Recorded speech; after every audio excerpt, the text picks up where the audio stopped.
I think people are all, we're coming around here. You turned off the light? I didn't do anything. Did you want the light? Maybe I didn't turn it on. Do you want light? It doesn't matter, whatever you think people And the would like. temperature, oh my goodness.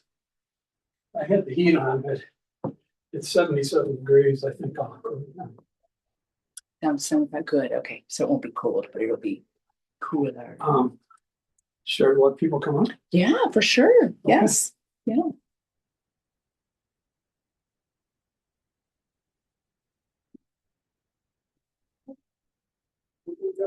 We'll start with.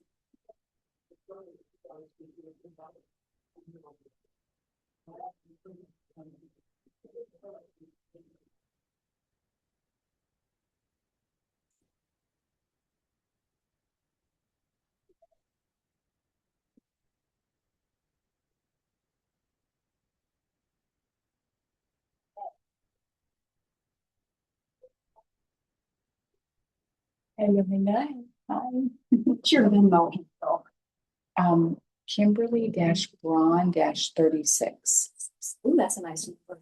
It is, it's the last two digits of my phone number too, which they randomly gave me, so I'm really grateful. Oh, that's nice. So I don't screw up so much on it, because you always get a little nervous. It's like, And yes, it is, and then it asks me for the, so the Kimberly-Braun-36. Correct. And you'll see my picture. I mean, it looks just like, my picture looks just like me, so that's Well, nice. that's reassuring. It's so always reassuring. Yeah. Oh, I'm Kimberly. Kimberly, hi, I'm Barbara. Barbara, nice to meet I don't know if you met my you. husband Ken, but he was here this morning. Yes, I did. I His did. wife. Oh, nice to meet you. Yeah. Hi, Kimberly. Bob, good to see you.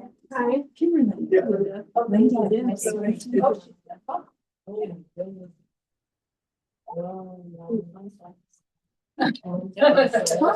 Kimberly. I'm Heidi, nice to meet you. meet you. Hello, I'm Diane. Diane, nice to meet you. Diane and Robert go together. Here, yes, sure.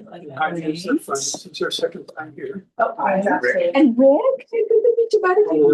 Always new, ever ancient, ever new. We're dropping money all over Barbara the is floor. James' wife. Are you sharing the wealth? These are the stuff. Hey, these are gonna really be going They're on not- very soon.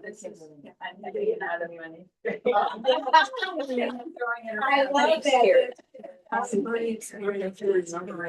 The Saint Therese have a role in, did she help?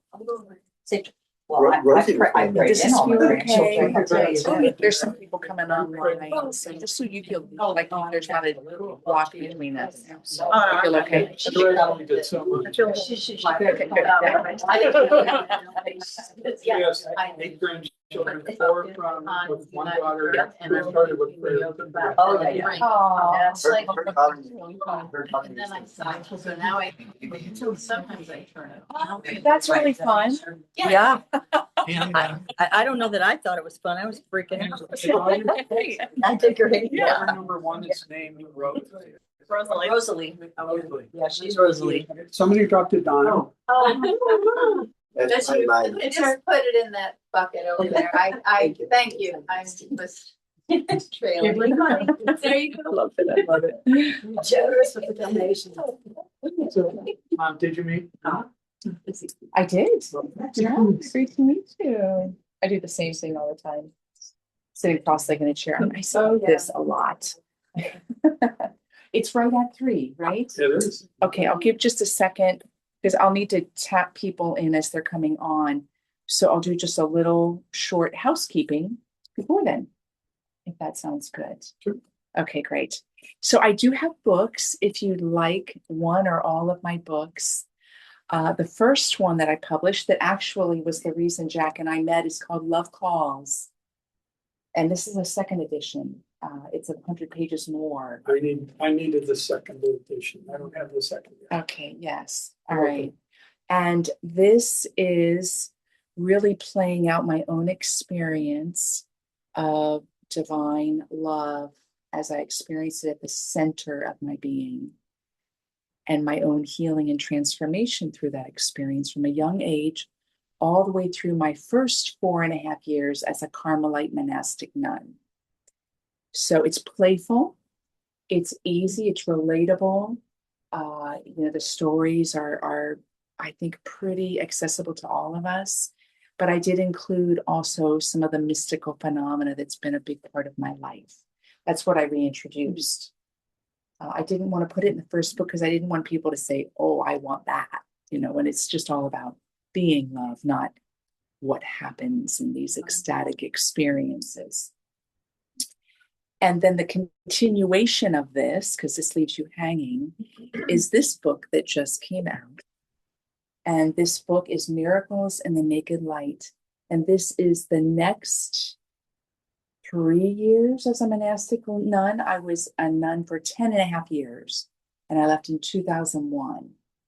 And this really unearths my own evolving understanding of reality through an experience I had of being called to build a monastery with no money or no experience.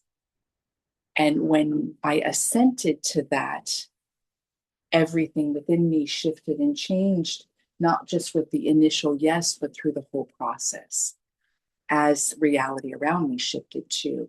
So this is not trying to teach that, but by virtue of that happening, it comes into the story, if you will. So it's the deeper story with the fun recording of an amazing miracle of a project. That's that book. That will leave you hanging as well, because the third final part of that I didn't publish yet. It's written, but I didn't publish yet. And then this is some of my poetry. And it's all about the relational experience with Source, with myself. Once I let these people in, we'll all be good. And it's got, I think, I don't know, it's 95 pages of poems, but it plays out every aspect of our relationship with what we might call the ineffable, and all the places that takes us in that journey. Right? And then if you'd like to stay in touch, and I can accept cash, Venmo, check. I can do credit card as well, but we have to punch in the numbers because nobody does credit cards so like they used to. If you'd like to stay in touch, my newsletter on my website, Kimberly Braun, is the great way to do that. And I have an upcoming 4-week meditation immersion. And this will be the 8th annual experience. It takes into the holidays, and it's called Hearth of the Heart. And it's really going to be a daily practice with reflection and meditation, a wide variety of meditation practices. But we'll really go deep into how do we embody calm in chaos? How do we embody joy in stress? How do we discover and live out insight in uncertainty? That'll be the focus. So you're welcome. It's only $11 to participate. You get the recordings. You can do it anytime you want. So that's one of the many ways to stay in touch and be part of my online community. All right, let me then. We've been connected for at least a decade.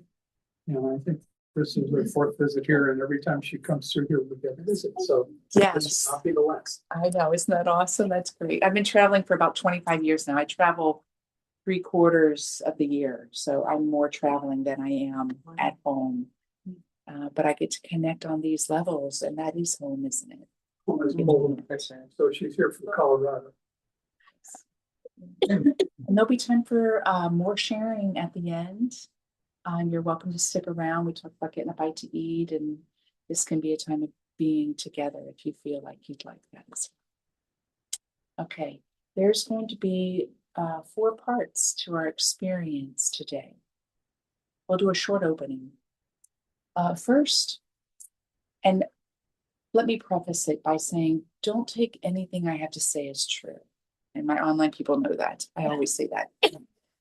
This is not about coming to me to hear something that's true.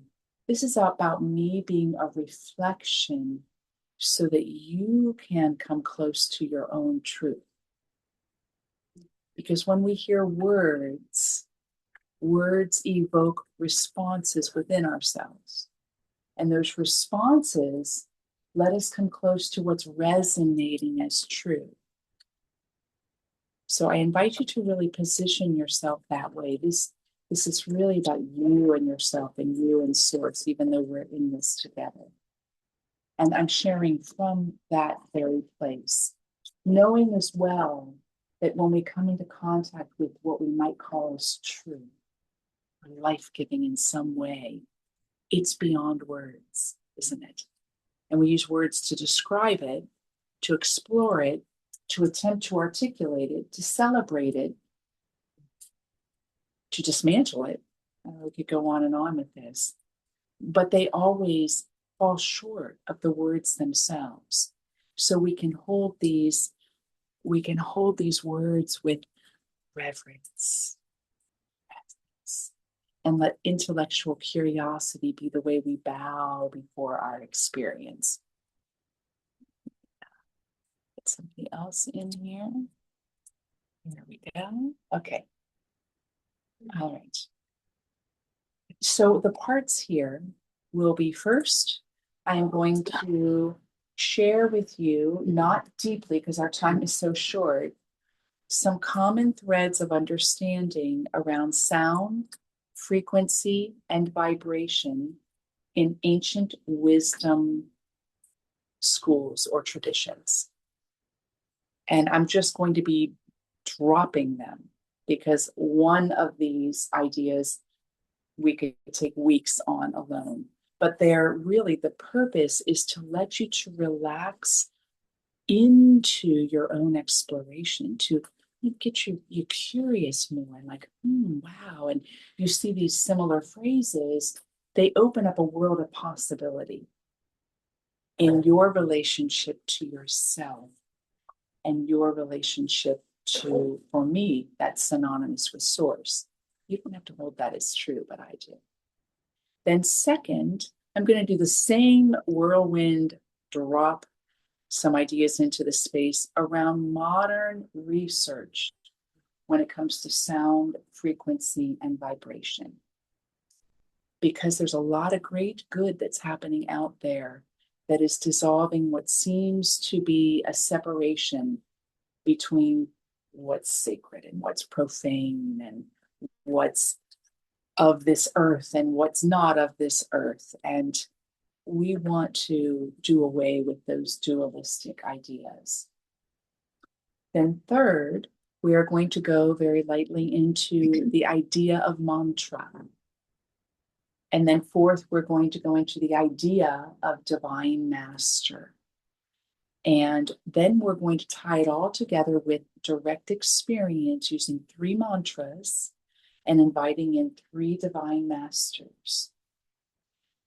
Doesn't even matter whether you believe that's so or not, true or not, your path or not. We're here simply to play. What's it like? What's my experience? Where do I weigh in on this? What happens in my body? What happens in my heart? That's all that is. There's no obligation to walk away with some dogmatic shift within yourself. But they are ways, as there are myriads of other ways, there are ways to come into deeper contact with ourselves and with what I now call consciousness. I don't use the word God so much in my path, though I'm not opposed to it. It just has a lot of cultural connotations that sometimes feel closer and other times push back. So how's that sound? That's good. Okay, great. It's good. Good. All right. And in the center, I brought my Divine Master cards. So during the experiential part, I'll be pulling 3 out.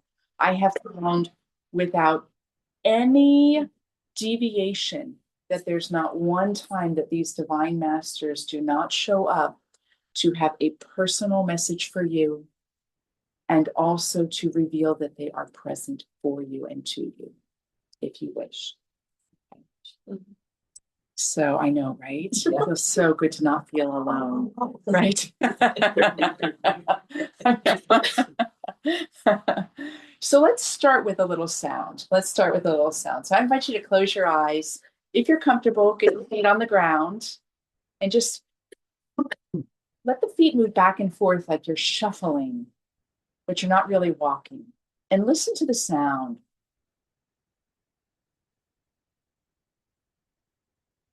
And then create an image. What's this sound like to you? For me, it sounds a little like maybe swishing water.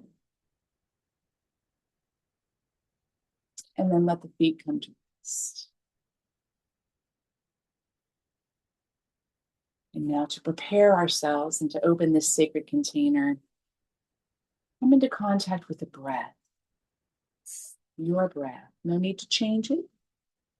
Just notice it. What's your breathing like right now?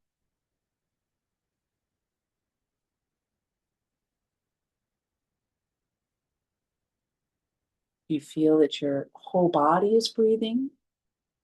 Is only part of your body moving on the inhale and the exhale?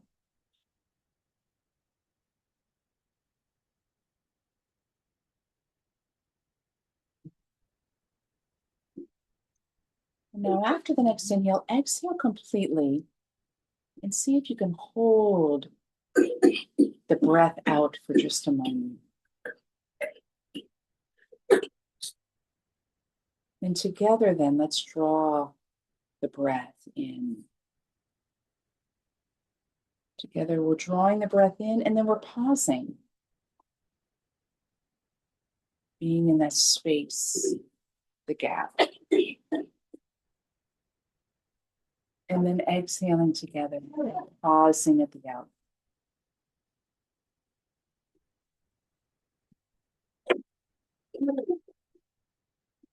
Holding the breath out.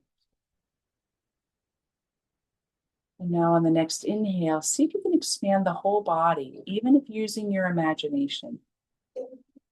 Air is entering in and the whole body is expanding down to your toes. And holding the top of the inhale. And then releasing, and on the exhale, imagine that all of the body, the physical body, is pulling in and contracting to one solitary point.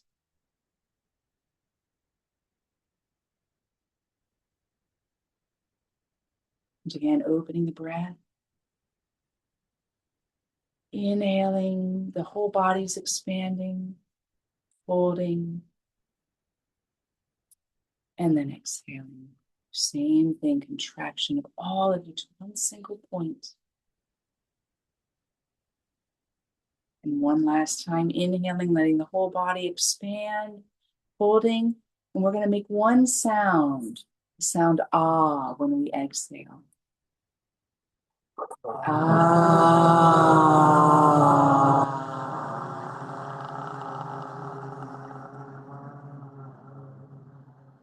Enjoy just sound it.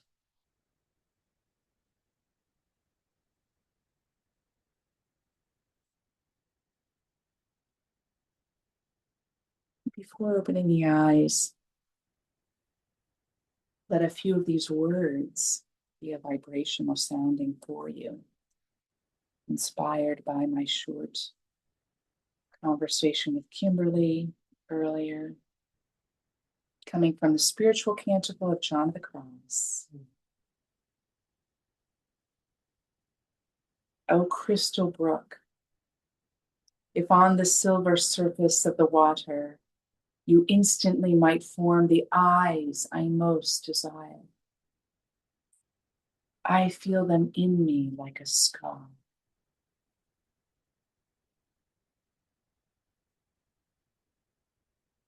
My love, the mountains and the solitary wooded valleys,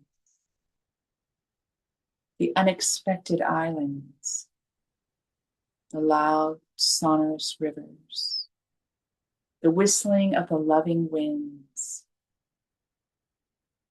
the nights of total calm before the rising winds of dawn, the music of a silence, the sounding solitude, the supper that renews our love.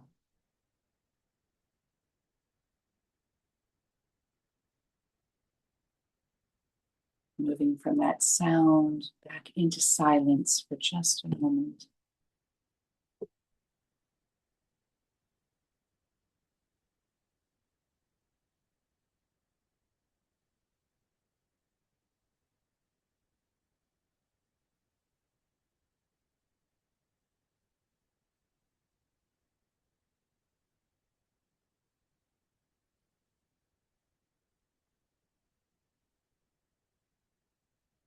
And when you're ready, I invite you to open your eyes.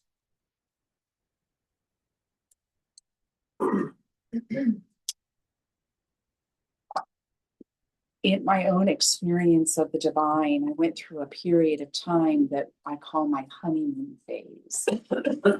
And you can probably relate, probably even through many moments in your own life, where you have some kind of elevation that happens.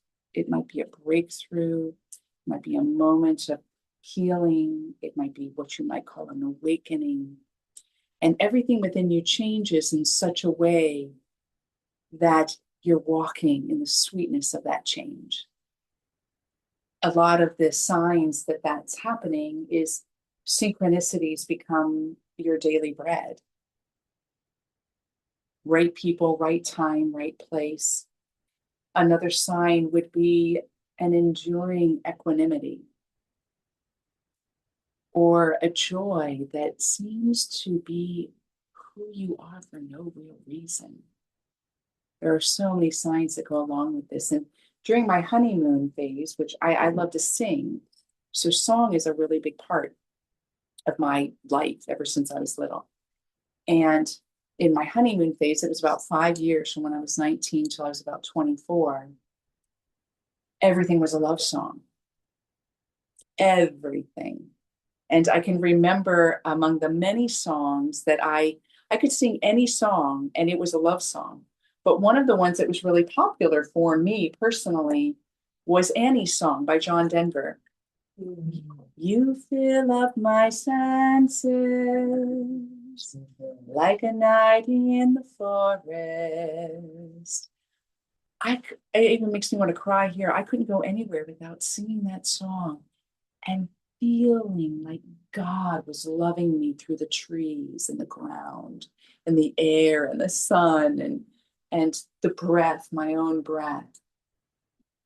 Sound. That's how fundamental sound and frequency and vibration are to our very being. So as we begin this journey together, what I want you to do is to take a minute and think of a song that has risen up within you in a way that it was what you were experiencing. Now, this doesn't have to be ecstatic like the example I just gave. It could be the epitome of grief and devastation, but the song was spirit singing it within you, because when you heard it or sang it, it gave voice to you. Take just a minute and conjure up just one example of one song where that's been true for you.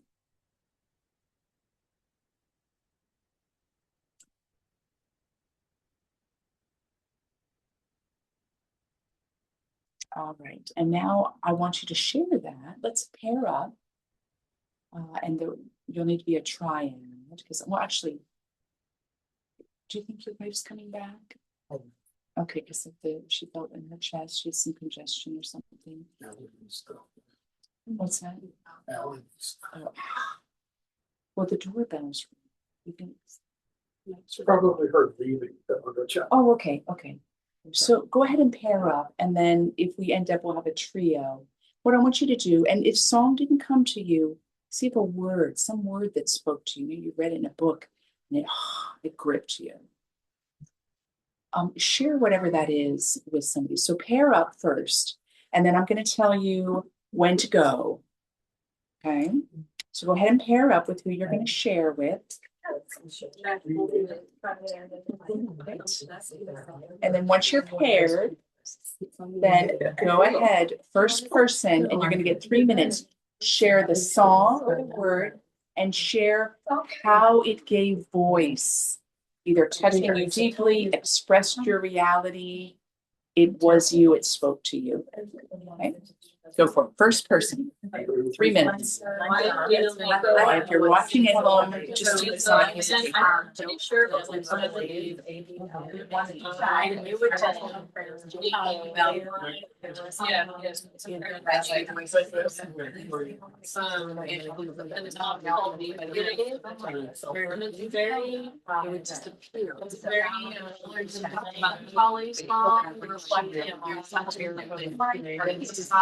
Branding, so I mean, that was kind of like when she's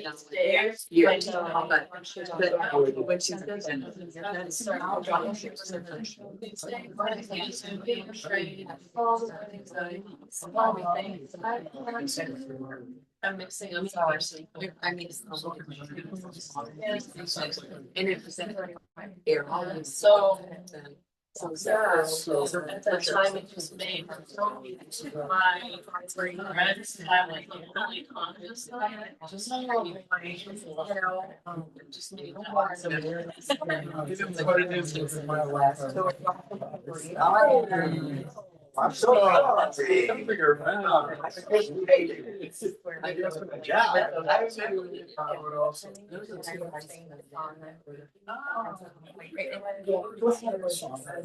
Do you want to shoot now? Because you're a triad, so you have to go on the class. I did too. And then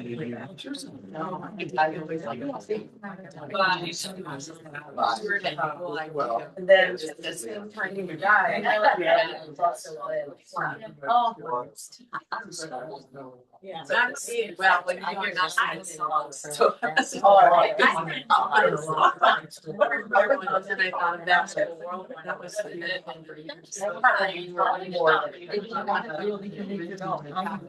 I wrote this. So I decided.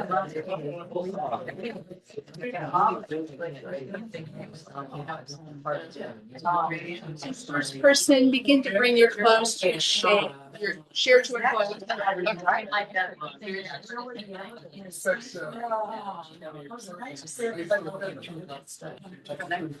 that.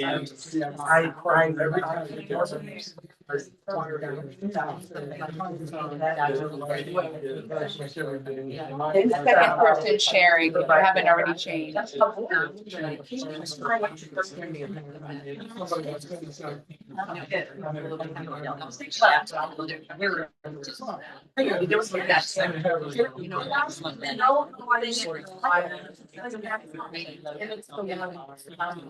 You're my soul and my heart operation.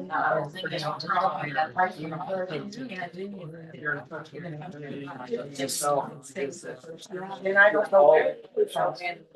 I have no clue. So we talked in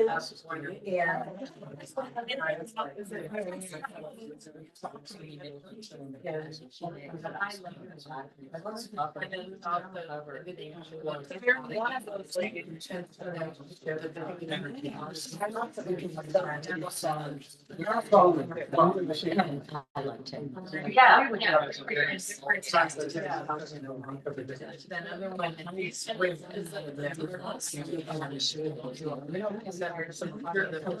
Doesn't make Karen was. And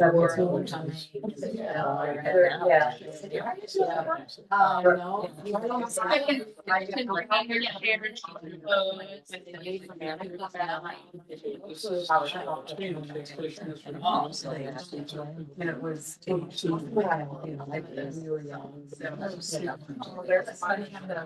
Oh, yeah. And That's one. Just, yeah, sort of like that. Only Bringing your chairs to a close. When they were young, because Brad just I was so much my high school. He said, no, it's not about you. All right. And we got and then there's not weird about it. It's neither one of them. I would have just had a friend with a lot of calls. So I got read it. I said, it's clear. It was Weird, but it's funny, but it's all. Great way to bring those. Yeah. Into the larger group. Oh my gosh, okay. I love this. All right. So it is quite impactful, isn't it, to draw upon our own stories with sound. And I think it is an entry point to a deeper reflection on some of the wisdom that's out there that we can add to our understanding. Why? So that we open even more. And ultimately, my hope, or even my desire for us all, is we would discover at some point in our lives that every aspect of our being alive is a sounding of the unsounded. That not only are we that, but everything that we're in relation to in creation is that as well. And what would this world be like if we all were on that wavelength, literally? Where would decisions come from? How would we honor the various layers that make up society? What ways would creation look different? You know, Krishnamurti said so well once, said, have you ever really heard a tree? He said, not the wind blowing through the leaves of a tree, but actually hearing the vibration of the bark itself. I'm paraphrasing. It's a beautiful longer quote. You can Google it. It's a gorgeous. Because he had experienced that. What would it be like if we actually heard the vibration of our environment? Right. So, setting that context, I want to, usually I'm not scripted at all, but I really wanted to get some succinct phrases to give to you because our time is so short. And I'm going to actually just read them to you because I think the integrity of the compactness of the statement is helpful. You can trace in all traditions that are striving to discover what reality is and saying reality is more than what meets the eye in that part. So you can trace in every single school of thought and tradition that believes reality is more than what meets the eye. We could use the word spiritual as well, but we don't have to. You can trace these common understandings that bring us here with this topic. That sound is creation, that frequency is consciousness, that vibration is the fabric of reality. Does that paint a nice picture of that? And in every school that has claimed some aspect of that being true, sound is really respected not as a nice addition to the spiritual path, but as absolutely foundational. It's not like, do I want to? It's, you don't wake up without that kind of sounding happening. In the Vedic tradition, you have the concept of Nada Brahma. And that is the unstruck sound that is the source of all manifestation. In the Christian tradition, you have, in the beginning was the Word. In Taoism, you have creation being the primordial vibration from which all manifestation happens. In some, because there's so many branches in all of these, in some branches of Buddhism, you have that creation is the primordial sound arising from emptiness.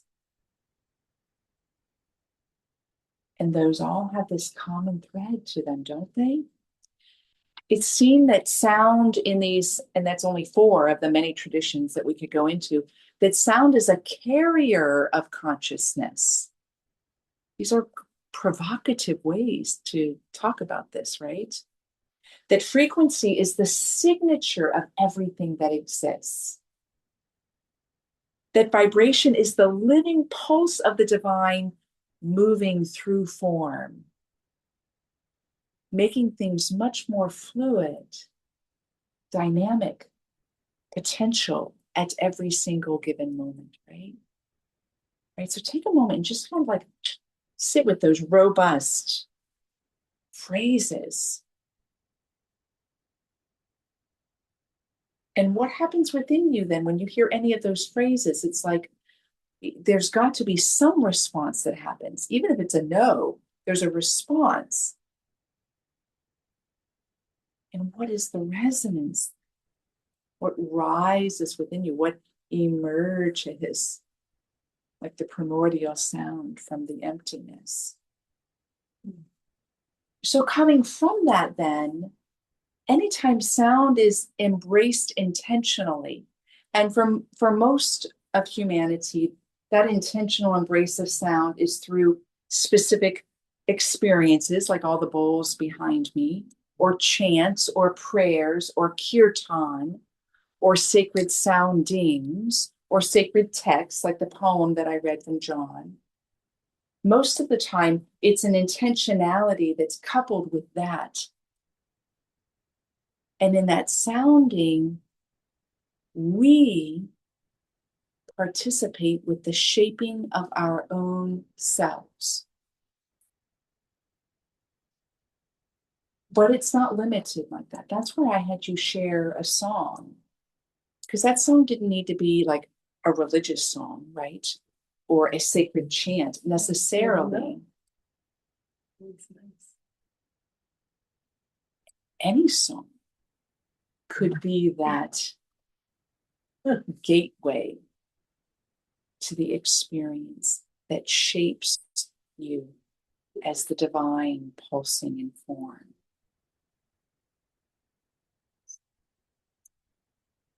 And it's not that you need to embrace that like a rule of thumb, right? That could get old for your friends, right? Like every song you're taking to that depth and that level. Can't just be a song. If God was one of us, like by Morrison. So there you get a composite of what has come forward from even 5,000 years ago as some of the basic understandings of sound, frequency, and vibration. That's pretty remarkable. And worthy, if you get curious, to kind of go down some of those paths. Where are some of those texts? What were some of those practices? Because there's a lot out there that's come forward archaeologically as, the first way. And then you bring it into an environment where we're finding that the progress with scientific research is offering some juicy correlations, right? Especially with the emerging field, which is a new field with quantum physics, right? It's very new in the humanities understanding. But we have some really powerful, hard to dispute scientific evidence that says all that I just laid on you is true. You've got the experience that sound influences the nervous system. Have you ever heard a harsh word and been shaken? Have you ever heard a loving word and cried because it touched your heart and lets you feel at home? There is so much, even more and more proof of how sound affects the brainwave functions. And that even the use of the imitation of brain waves influences. So on a vibration and frequency level, brain waves influence each other. There's a lot of healing modalities out there that are doing that these days. That sound, frequency, and vibration affects all of the systems, helping us live into greater balance and wholeness, challenging that balance and wholeness. And then even just to throw some pretty heady concepts at you, when you look at the foundation of quantum physics and the quanta as being the smallest indivisible unit of energy that has an interactive experience.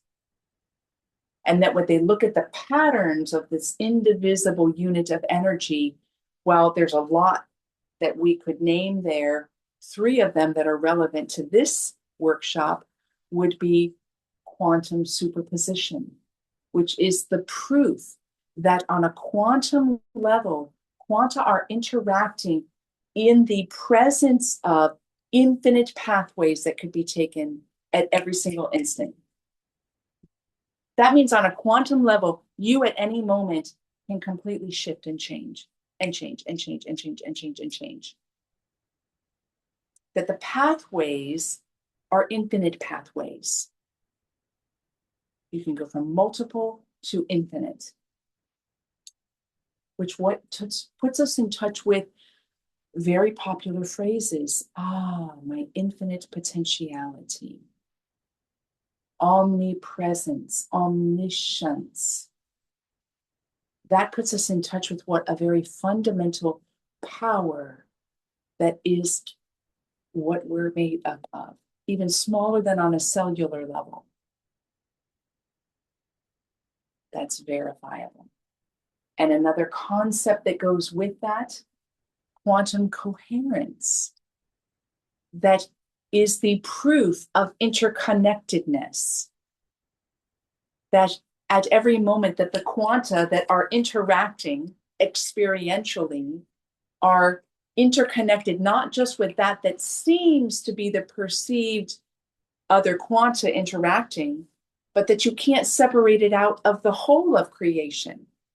You refer to the butterfly effect. There are so many stories and evidences of this, that you on that level are a vibrational being dancing in a vibrational universe. And the last, quantum tunneling, which is the quality of this indivisible unit of energy having the capacity at every single instance, and this is too slow, right? Because I can't snap my fingers that fast. That anything that might be a perceived obstacle towards a shifting reality is dissolvable effortlessly on a quantum level. When has been a time in your life when you held a pattern that seemed so true that was causing you suffering, and something shifted within you, and that pattern shifted? Within the Christian text, we have what? It is love alone that casts out all fear. That's an application of that. The sounding, the vibrational experience of love can dissolve a pattern that has concretized, that has coalesced into something that holds us into a fear-based relational state. Maybe not 100% in our lives, but maybe in certain instances when that is triggered. And the quantum reality is that on a vibrational level, it is just as easy for that to be completely shifted out of your consciousness, where you have no impact by it, as anything else. Wow, right? What if that was true? We've got ancient wisdom, we've got modern science giving us a breadth of teaching that says this is undeniably true.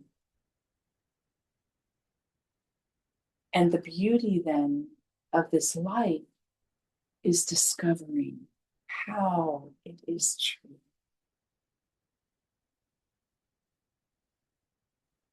Because in that discovery, we discover that our awakening to it is never behind schedule. When we have these ideas before us and they resonate with like, oh, and we correlate experiences when we have shifted effortlessly, and then see other ways that it seems like it takes 40 years to make 3 steps of progress in our growth. It could be easy to do what? Largely self-judge. What's wrong with me? Why am I so slow here? Or even judge the nature of our condition. Am I cursed?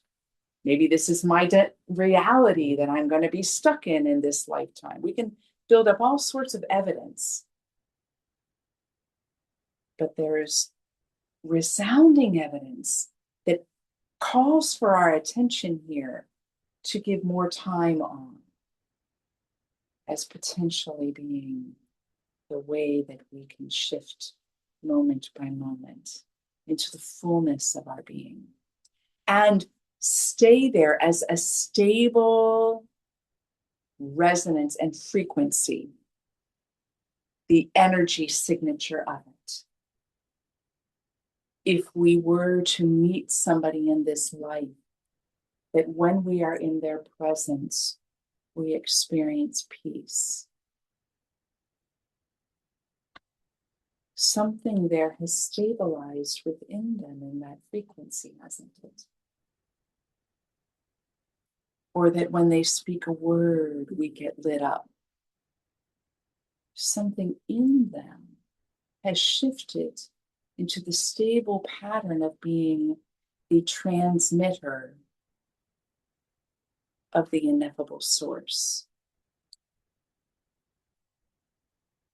And it isn't that they have something that we don't. It's that they're giving witness to what we're called to.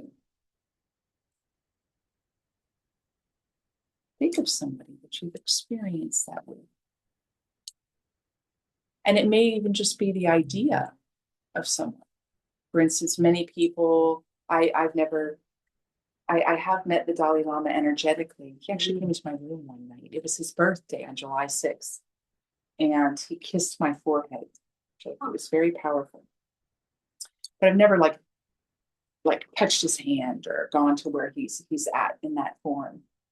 But many people feel, even in his life that's happening right now, even the thought of that, what is evocative and touches the heart and the soul with some comfort. It gives evidence to how those in human form that have gone before us, that have a reputation for having come to a certain place of freedom,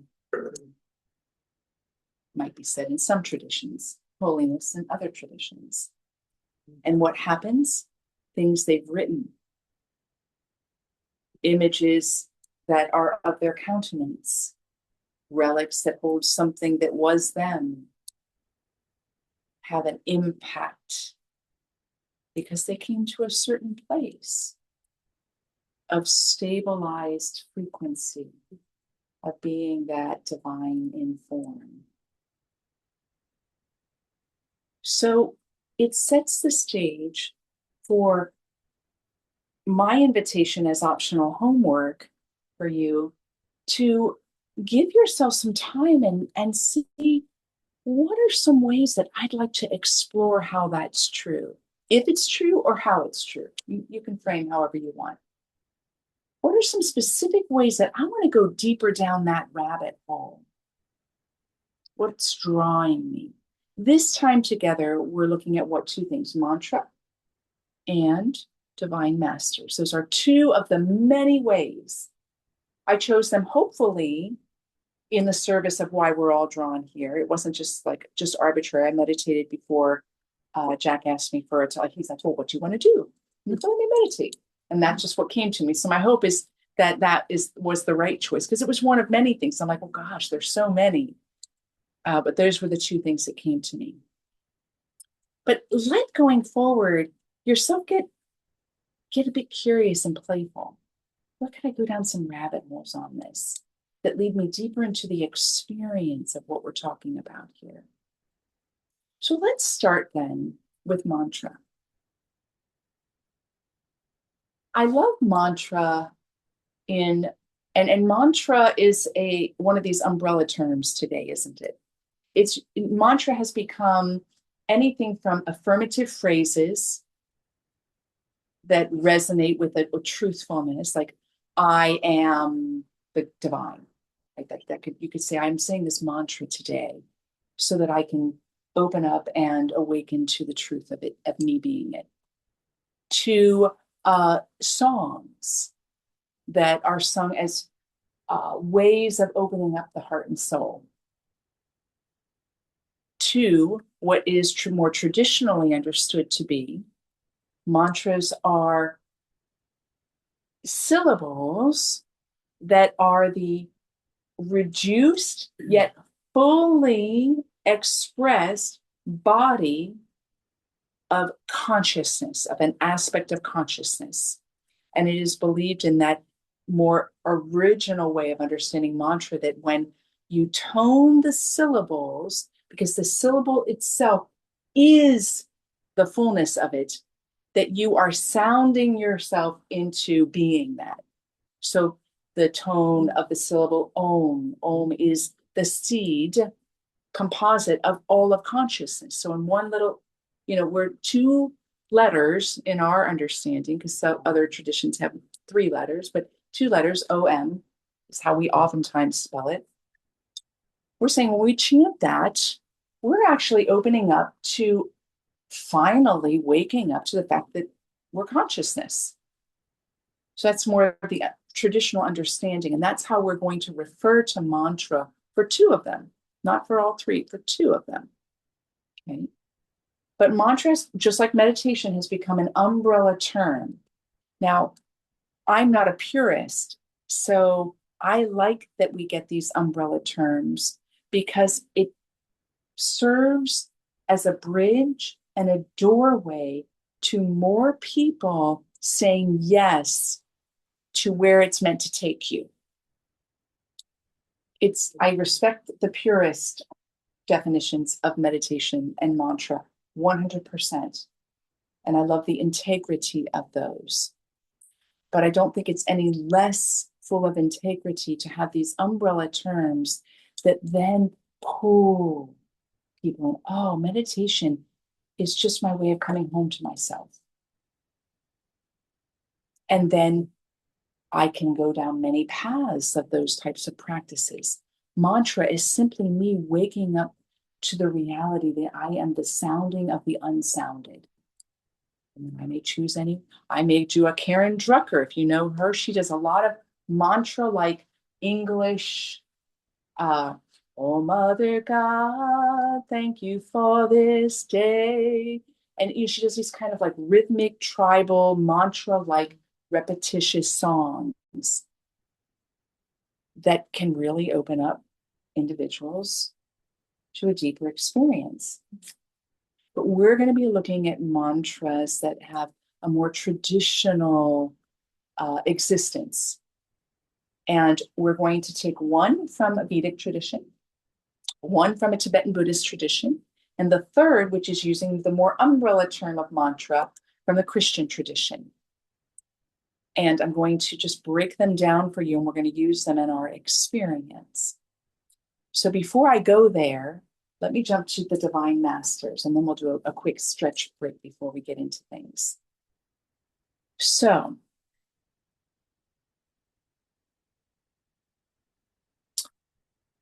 in the common understanding of a Divine Master, there is believed that there are these beings that are in the service of the creative realms. And the 3D reality is not the only created realm. There's proof out there for that too.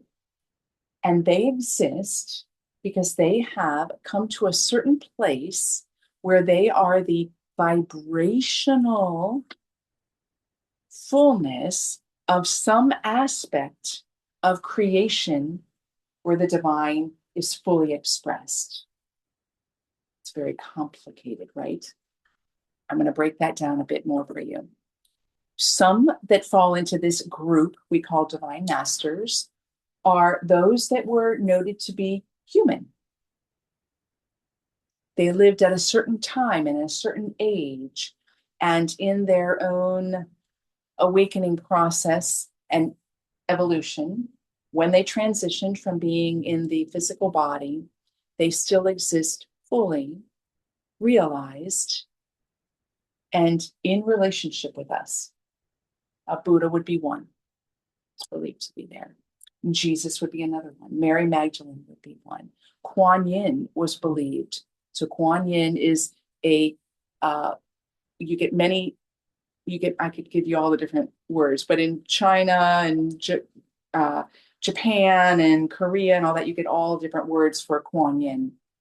But Kuan Yin is considered to be the embodiment form of Avalokiteshvara, which is the infinite essence of compassion that in my studies came from chapter 25 in the Lotus Sutra, where the Buddha is seen as the perceiver of all the world's sounds. So where Avalokiteshvara is the bodiless essence of that compassion, Kuan Yin was seen to have been in form at some point and became the fullness of compassion in form. And now is, sometimes they say Bodhisattva, some say Buddha. I prefer Buddha because I like it when you have these feminine energies that aren't kind of like, you've got Buddha and then you've got Bodhisattva. There's kind of this little hierarchical thing going on. So for me, Kuan Yin and Avalokiteshvara are Buddha, not Bodhisattva. Yes, hello. Hello, Buddha. And I think is her left hand, she's kind of downward turned there, right? Is she holding something? She's got a scarf or something's coming out of her hand. I can't see. Yeah, is that statue? Is she? The fold of the drape of the drape. Okay, so her hand is on it. A lot of times you'll see she's got a vase that's down like this. Because the experience is that when the consciousness perceives the world's sounds, there is immediate response to that sound. Hence why Kuan Yin is so invoked or petitioned to, like we get Mary in Christian traditions, because the experience of that divine feminine energy is that the feminine energy can't perceive sound without serving sound. That makes sense?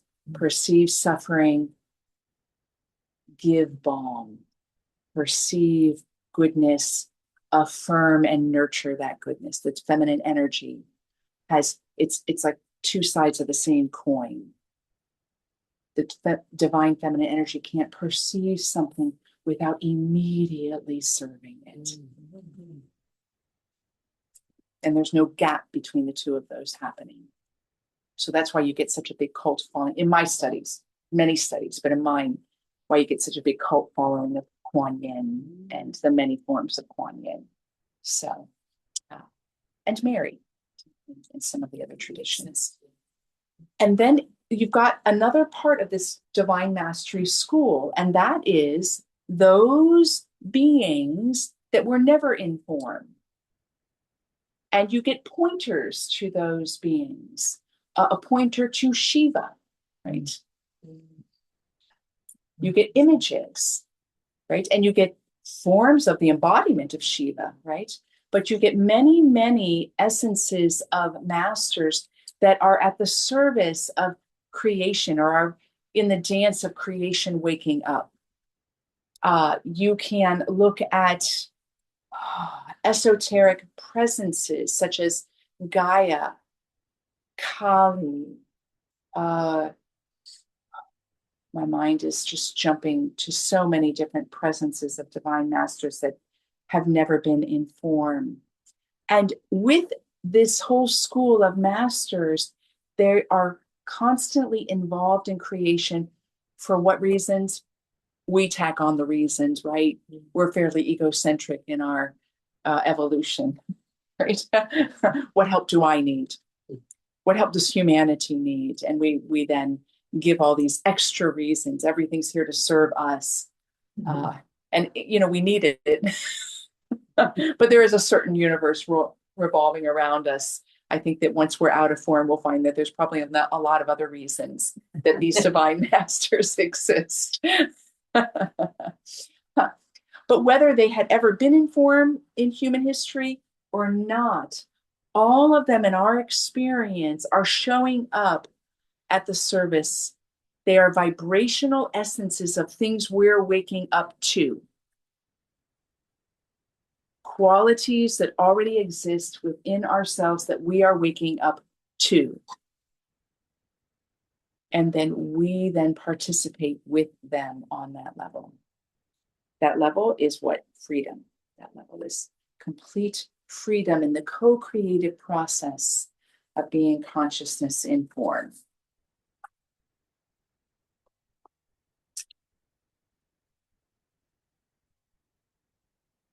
What happens mostly with divine masters is what we might call transmission. And transmission, I love the word trans, because transmission is simply a shifting of reality. Now, having had a rich experience in Catholicism, and again, I'll remind you, I'm non-lineage based, I have a delightful relationship with the word transubstantiation. And if you are familiar in theology with that, that is the experience in that tradition that when the Eucharistic rite happens in the liturgy, that the elements of bread and wine shift 100% into what? The body, blood, soul, and divinity of the Christ presence, which includes Jesus. That's transubstantiation. It's not a symbol, it's an actual energetic shifting that is believed. And for those that believe that, there's a lot of evidence. For those that don't believe that, there's less evidence. Isn't that interesting how intention can play in there? You can look at Eucharistic miracles and see bleeding hosts and all sorts of things that have happened. I've had experience with Eucharist, which leads me to love that word trans, because trans is what? Just simply a shifting. It's not like a no or a cutting off from. It's simply a shifting. So transmission is what? When something gives a transmission, it has the mission of shifting us on a very deep level. So divine masters are transmitters personally. And whether personally means you love that particular divine master, these roses were in honor of the relics of Therese, who's beloved here in this center. That presence of Therese is a transmitter of a lot. And it came first, what? Through her words. And then her words resounded so much that it built into a whole movement. So transmitter can happen in that way in relation personally, but it can also happen in other ways. For instance, if you, it's getting a little chilling because we're sitting so much.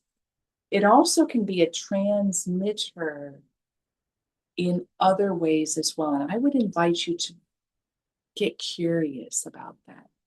How could a relationship with divine masters be transmissions for me in other ways as well? For instance, back in 2007, I used to lead a lot of goddess workshops. And in it, I wanted an entry point to not just be a relationship with ideas of goddesses specifically. And you've got hundreds and hundreds of goddesses because the divine feminine energy is manifold. You could also relate to it as archetypal energies that are part of what we are. Kali, representing the destruction of all that is not true, so that the birth of what's true might come into form. That exists within all of us. Have you ever said yes to something because you said no more to something? No more of that. Why? Because I say yes to this. So you can relate to divine masters on a lot of different levels. So when the three that are going to give us some certain messages and transmissions, there is intended that you wake up to what is being shifted in you. So does that make sense with the ways you can relate to that and to the presences? Divine masters, just to give you some context, there are extraterrestrial beings in there. There are like the Atlanteans are in there, which is what it's the belief that we hold that there were civilizations that embodied a pretty high energy. Do you have to actually believe that they lived on the island of Santorini and did this and that and this and were extinguished? You don't have to relate to it that way. But you can receive the transmission of what's coming forward. So in there is a whole range of galactic order keepers. So I don't know who's going to come visit us. So post workshop, if you can get a little curious about what might be some relationships, because what I've been finding, I've been using the Divine Masters in a forward way, probably for the last 2 years in my ministry work, not in everything. And what I'm finding is everyone is experiencing the shifting that comes from the transmission and the reality that there's a presence there, that they're not alone. And I think I'm finding that there's a sense in our Western culture of feeling more and more alone. And we seek out community so we don't feel so alone and isolated in how to navigate our lives. Not to say it hasn't always existed, but that's coming to the fore, I know, in my ministry. And this gives both of those. It gives the message and it gives, I'm not alone. And the possibility, oh my gosh, what if all of the cosmic entities out there are in league with us? So hopefully that can add some joy to what's going to come forward. Okay, so before we take our little break and get into our experience, I want to teach you the 3 mantras because we're simply going to use them. And 2 of them are super simple. The third one has 4 lines to it. So I understand that you may not be able to remember those words, but we'll chant it long enough that I think you'll sink into a few of the words. And if not, you can just feel them. But it was one that came to me pretty strongly. So let's start with the Tibetan Buddhist one. That was a very simple one. We are going to open up to the green Tara. Raise your hand if you know who the green Tara is. Okay, so some know green Tara. All right. You can talk to Jack or me or anybody who raised their hand more afterwards. But in Tibetan Buddhism, the green Tara, to reduce it down, is compassion in motion. So it's almost like she's an aspect of Avalokiteshvara. She's not, but an aspect of the green Tara is here as a healing, transformative presence. And the chant, that the mantra that we're going to do, is opening up to her working with us in our own transformation, whether it's healing something that needs healed, whether it's amplifying something that's already growing within us. It could be anything. Okay. And what's beloved about green Tara is the belief system that's kind of comes into that is she reaches us right where we are. So there's something pretty liberating when we are touched right where we are, right? Oftentimes we carry a big yoke of responsibility that we have to be better in order to receive. And she is a reminder that we can encounter all of our limitations and we're touched right there. That's part of the action that happens in relation to her. So I chose her for that reason. So we're going to tone this mantra. Om Tare Tu Tare Ture Soha. So let me just say that phrase by phrase. Om Tare. Om Tare. Tu Tare. Tu Tare. Ture Ture. Soha. Soha. Om Tare. Om Tare. Tu Tare. Tu Tare. Ture. Ture. Soha. Soha. And the translation of this is Om, fullness of consciousness. Tare, a derivation of Tara. Tu Tare is the energetics of dissolving all obstacles. Ture, it grounds us in the swift liberation and all the assistance of that liberation. So it's full embodiment, down to the quanta. Soha is the fullness of blessing in body and life. Soha, swaha, all of that is like almost like I bow before you. Hail, so it is. All the essences of kind of consecrating it into being so. Okay. So repeat after me again. Om Tare. Om Tare. Tu Tare. Tu Tare. Ture. Ture. Soha. Soha. Let me chant it for you. This is how we're going to do it. It's got a different ending, so it's twice through with a slightly different ending. Super easy though. Go ahead and just listen twice through. Om Tare Tu Tare Tu Soha. Om Tare Tu Tare Tu Soha. See if you can do it with me. We're going to do it 5 times because we'll be using it for a longer time in our experience. Just jump in as you're able. Om Tare Tu Tare Tu Soha. Om Tare Tu Tare Tu Soha.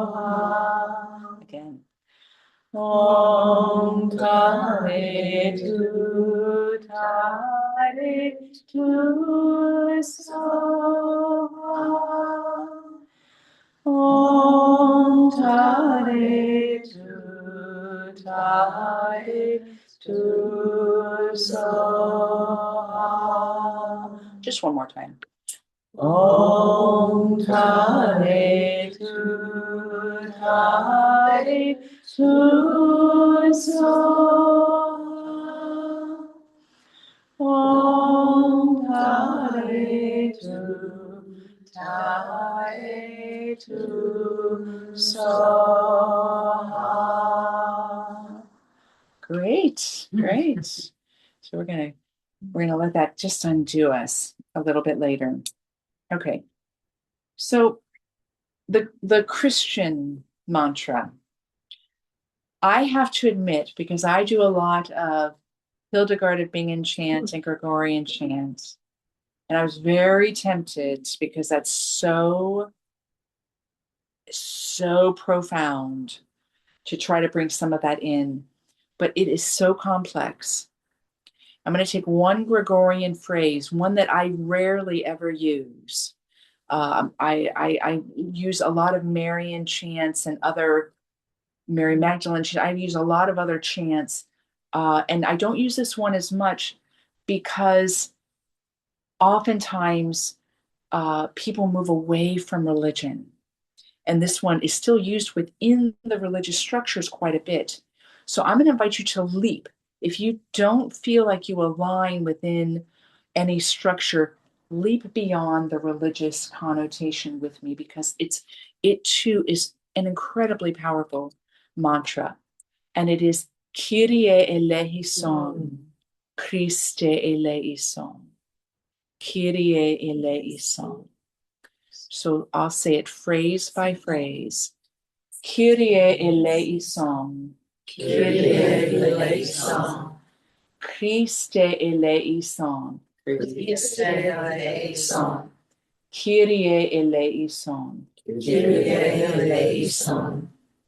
And Technically, it's translated as Lord have mercy, Christ have mercy, Lord have mercy.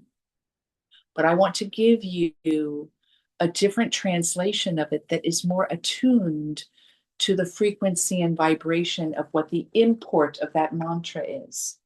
So this mantra does not fall in the line of holding the fullness like the Vedic mantras do. When you say Om, you're like, oh, you're resounding with Om. Christian mantra is a little bit different than that. It holds the vibrational quality of what it's pointing to, but the syllables, only through intention and repetition, are vibrating that truth. Can you get the slight distinction there? So Kyrie eleison doesn't really exist as the fullness of what it's is sounding like Om does. But by virtue of what it is expressing, it holds the vibrational frequency of it. And I think what is more true in that translation is this one. Beloved one, be with me as me in compassion and grace. Beloved one, be with me as me in compassion and grace. Grace is an operative, it's just very similar to Green Tara. Grace is the operative experience there in the Kyrie eleison. The reason I don't stick with the original translation is because the more modern, and I say modern because it wasn't in the early Christian movement, it came in usually around the 300s. The more modern translation of eleison evolved into, I need mercy because I'm unworthy, right? It positioned. And that's not the original import of that phrase. That only comes, and of course, then that's built upon when you get the scholastic theologians like Thomas Aquinas, built on even more when you get the movements through Jansenism. You get a lot of movements that concretize this unworthiness. So oftentimes when that's chanted, people slip into that. So when you're stepping away to say, I'm worthy, you don't want to chant that. But the original sounding of that chant is the evocative, relational nature, quantum coherence of my being as compassion and grace moving in all fullness like a current within me. Can you say yes to that? Does that feel like you can chant that? Mhm. Okay, all right. So repeat after me. I'm gonna chant. I'm keeping it super simple. And this one's a popular one anyway. So repeat after me.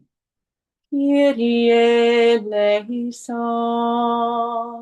Together. Kyrie eleison. Christe eleison. Christe eleison. Kyrie eleison.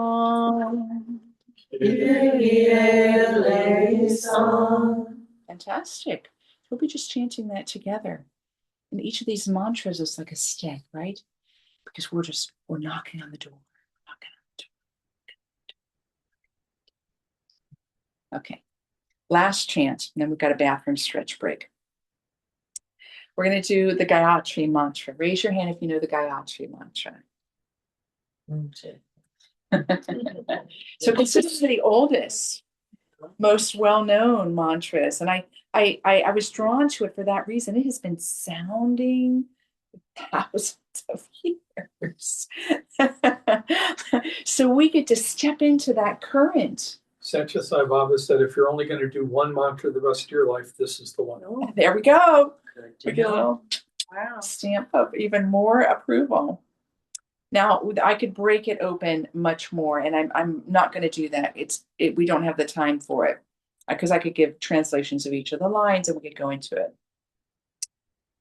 But the rough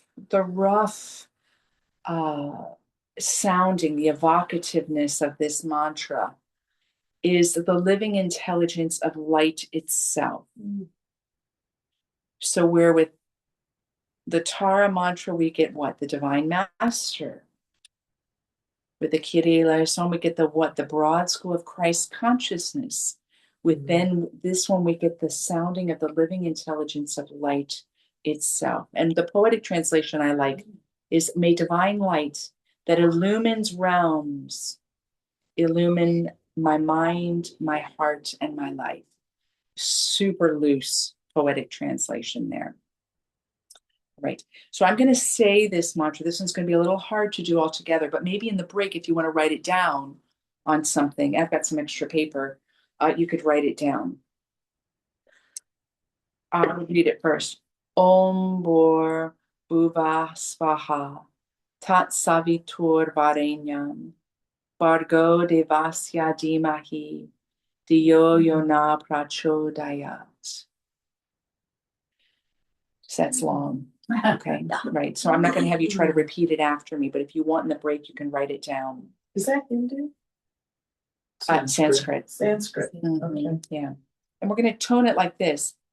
Om Bor Bhuvaha Svaha Tat Savitur Varenyam Bhargo Devasya Dhimahi Yo Yona Prachodaya Om Bhurva. It's gonna be like this. It's almost like a train of movement. Yeah. So you can write it down at the break, and feel free to have your eyes open and look at it. Even then, we'll have our eyes closed as well. Just open your eyes so you can drop into the words. You know, it's underestimated the power that our eyes have in opening us up to the transmission of a mantra. We're going to chant it like that. And what we're going to do is we're simply going to chant these 3 mantras, and I'm going to give an extended period of silence between them. And in the silence, you're going to be invited to notice what's happening within you. Remember, there's nothing bad, nothing good. Okay. This isn't rating. You're not trying to get to a certain place. Just noticing what sounds within you when you chant these. Remembering, and as the traditions going back to the very beginning of our time together, what is sound, but it is the emergence from the unsounded, the unstruck vibration, the primordial sound, the predate sound, the unsounded silence, like the John of the Cross poem pointed to, the silence from which all sound is happening. We're going to see if we can drop in a bit to that generative silence together. And then once we move through that part, I will be bringing in the 3 divine masters that have messages for us. That piece will be a bit more guided because you're going to hear my words. Hopefully they'll be at the service of the transmission they want to give you. So, all right.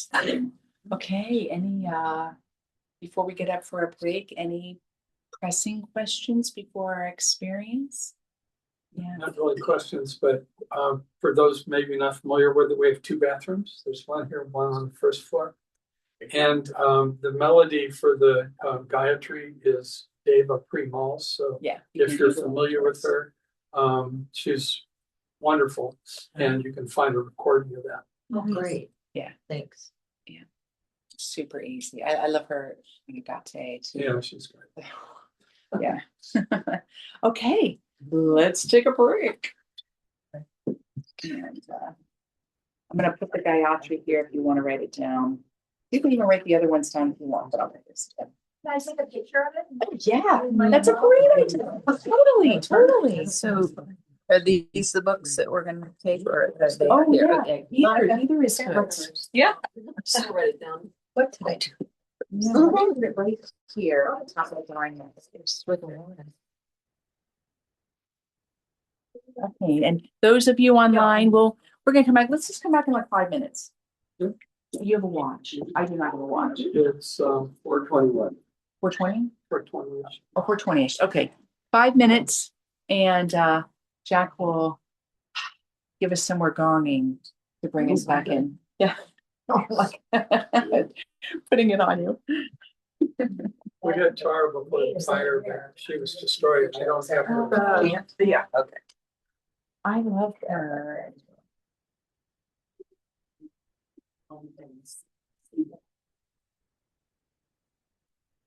I remember Jeff. Who it was. They came and they had a little altar thing. And they were doing some kind of a special thing for the Buddhist Tara thing. Well, it might be we had Tibetan lamas come. No, it wasn't, it was somebody I knew, like, that came in. And they were doing something like, they have like a altar thing set up. Yeah, I heard it's like, I wonder if it's like, you go to sleep and you watch TV. Yeah, I was actually just listening to that on the way to church today, that, because. I don't know how to say the word. Vermont, and Was I supposed to get her? No, both, she's getting all mine. Oh, And you're like, I heard it's Yeah. but I had been hours. Instead of receiving, all I'm doing is trying so hard. You know what I like to do? I like to listen to it, or I watch my chair. And then I just know it way out. I have two guys. I love that. It is so pretty. Yeah. Okay, Linda. Great. I've been feeling the Durga energy a lot. And I'm finding myself just chanting, and I was just want to chant. I don't even know where I heard it. Okay, do it if you want. But then it's. Now the guy, I met. You can't, yeah. Could it pull it back? Or. Om Mata Kali, Om Mata Durga. Is such a good one. Well, I did in case Everything I'm doing. Do you ever Is it listen on to, YouTube, Jack? I'm not gonna remember it, Oh, sure, it must be. this Bob, was another chamber, Krishna dance. yes, Yes. yes, yeah. You know, Yeah, yeah. I like him a lot. Yeah, You yeah. know, I really like a lot too. Is the couple Shantala. I'll Benji have to look into it. I and don't know. two, those are two of my favorites. I don't know, just like Shantala is the name of they call their band. I loved it. It was Benji great. and. Mine was. Which I rarely have. Heather, Benji and Heather. Yeah. You know, I like my their. grandkids. And I love her face. That's probably exactly what. On me, cause I've never been satisfied. Yeah, I've never, my And, daughter in her but we're- country used to go. Even though I Yeah. heard, yes, lurking somewhere, but it's further. Yeah. I think Yeah. But then Leading you're at, on one uh, side, time, and you know, then I think it was around a while back, they do that. so I it's got- on the other one, and it's free. I love it. The light. I love Spotify. That's It's so good. much easy access to all of it. AI. Oh, wait, no, Yeah. that's not Poem. That's one Miracle. That's the second one. Oh, I think they changed And then this is the first, I think. Insights. I love And what's this? Hebrew I chant. think that's what. Oh, really? And. That's her tweet. Oh, I see it from the side now. Yeah. I'm looking at light color and I'm like, why are these dark color? Yeah. Oh, gotcha. A little bit more. So you're thinking about getting the first one? Yeah. Insight of a former caramel art. Well, yeah, you have to have that. Let's say this is something happening here for you, kid. I know, right? Perfect. Here for it. Barbara was sorry she had to leave. She said she just feels fine, it's just she can't control that cough. Because of allergies. Oh, absolutely. I have a girlfriend who does that, and I was on a trip with her, It's $20. and I was worried, you know, she had something else. But I guess it's just that people that have. Yeah, it's not really Contagious. it's not sick. allergies. It's Yeah. coffee fits. This is like the culmination of. Yes. Talking about for the last 2 years. And I should be. It's a continuation. Yeah. We have had our 5 minutes. So What's that? we've had our 5 minutes. All right, let's calling everybody in. That's okay. If people are still using bathrooms and that's okay. Just gonna get the space ready. I'm gonna invite you as Jack is gonging to get yourself ready. We're open to a new experience together. Let's let just the words that let us connect with each other cease and move into the silence together where we communicate without words. Not gonna work this time. I'll say that.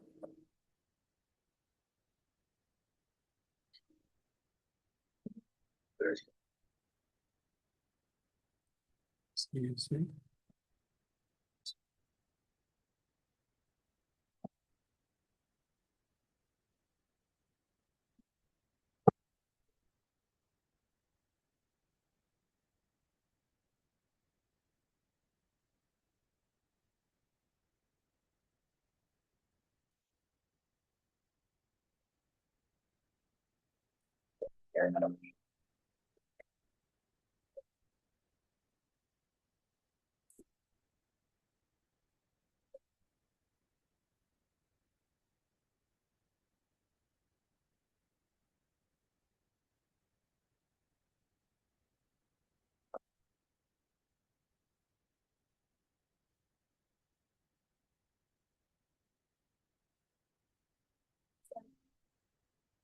Oh, there's that goes. I think we're here.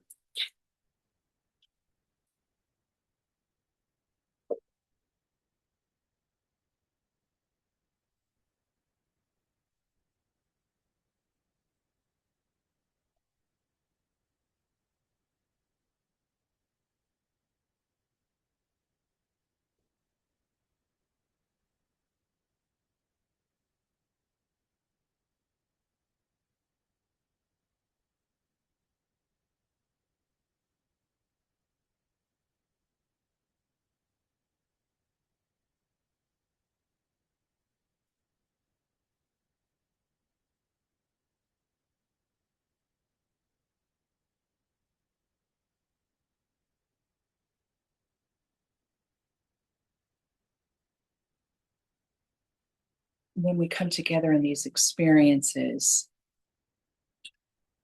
there's a place for all of our senses and all of our faculties. They themselves can be the portals.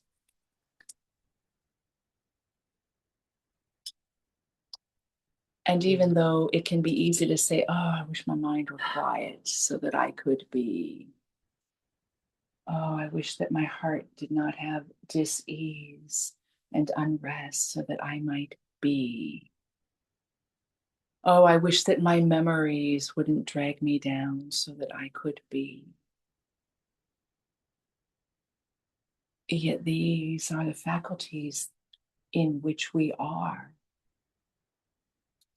And we have the chance, we have the invitation, the opportunity to allow the faculties to be portals to the experience of being. And in that, any hold that they might have upon us that takes us away to the simplicity of being falls away.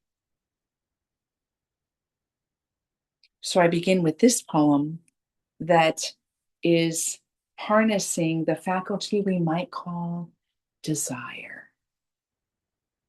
Right? Desire is tricky. It's been villainized, hasn't it? And yet desire, I love the tantric texts, the 10 cosmic powers. The third one, the third cosmic power is divine desiring, that nothing exists that is not divine desiring. Imagine coming into touch with the real passion that is you, divine desiring. It's almost a little intimidating, isn't it, when we think about how overwhelming desire can be. But here's a slight more grounded experience of desire. The sun had left us while we were still singing,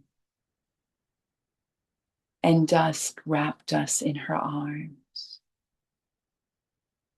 The moon had kicked off her bed sheets. You felt so close. I could hear the crunch of snow beneath your feet. We watched her do it together, you and me, catalyzing desire anew. I want to taste what you taste when you taste the moon. I want to receive the benefit of your gaze. As you would gaze upon something catching your heart, and have you received the grateful undoing? I want to be penetrated by the piercing light of your soul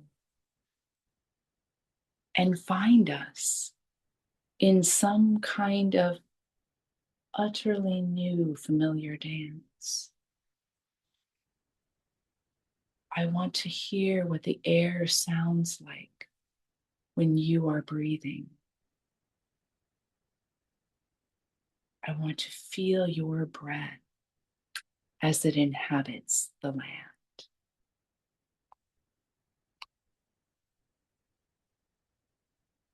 That's so beautiful.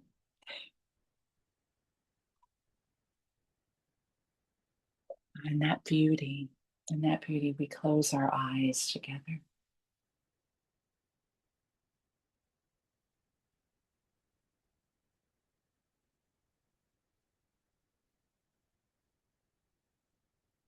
And I bow before each of you.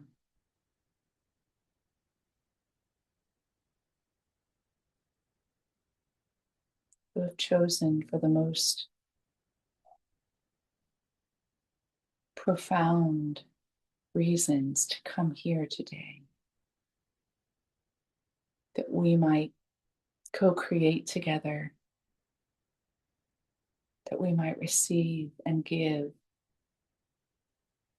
So we begin this experience in silence. And I invite you to bring to the front of your awareness a knowing, an asking, and a gratitude for why you are here today.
And we begin with our first mantra, opening up to Green Tara, awakening to her presence among us, bringing all of what you are to her, that she might serve you and assist you, that you might receive compassion. And join in as you're able, keeping the eyes closed, inviting in a breath. Om Tare Tu Tare Tu So. Om Tare Tu Tare Tu So. Om Tare Tu Tare Tu So.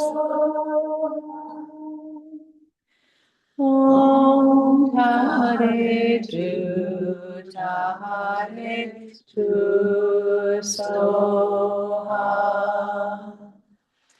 Om Tare Tu Tare Tu So.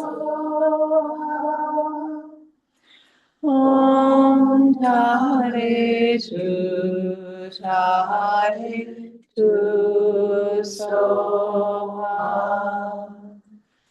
Om Tare Tu Tare Tu So.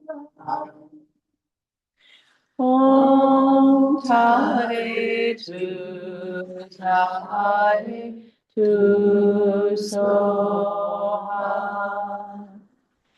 Om Tare Tu Tare Tu Soha. Om Tare Tu Tare Tu Soha. Om Tare Tu Tare Tu Soha. Om Tare Tu Tare Tu Soha. Om Tare Tu Tare Tu Soha. Om Tare Tu Tare Tu Soha. Om Tare Tu Tare Tu Soha. Om Tare Tu Tare Tu Soha. Om Tare Tu Tare Tu Soha. Om Tare Tu Tare Tu Soha. Om Tare Tu Tare Tu Soha. Om Tare Tu Tare Tu Soha. Om Tare Tu Tare Tu Soha.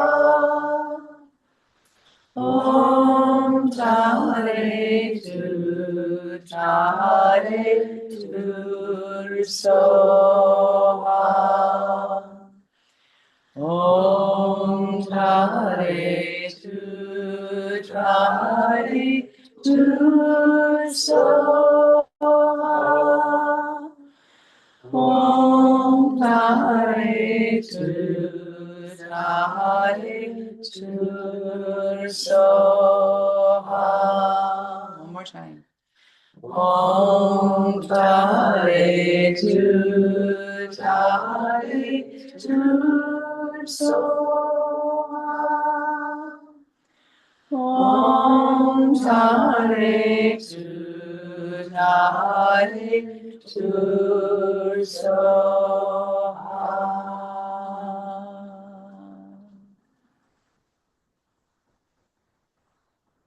Keep focused on the mantra inside.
If you are silently repeating, let that go as well.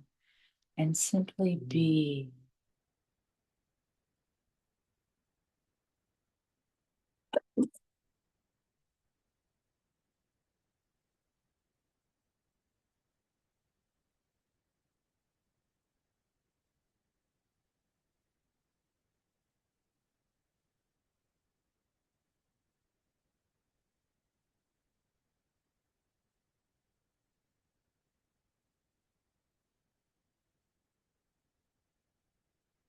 For our next mantra, we will do call and response, meaning I will sing, then you sing, like we're throwing a divine ball of energy back and forth, opening up to grace, flooding and rising up within you, reaching every part of you, like the touch of the beloved. Kyrie eleison. Together. Kyrie eleison. Christe eleison. Christe eleison. Kyrie eleison. Kyrie eleison. Kyrie eleison. Kyrie eleison.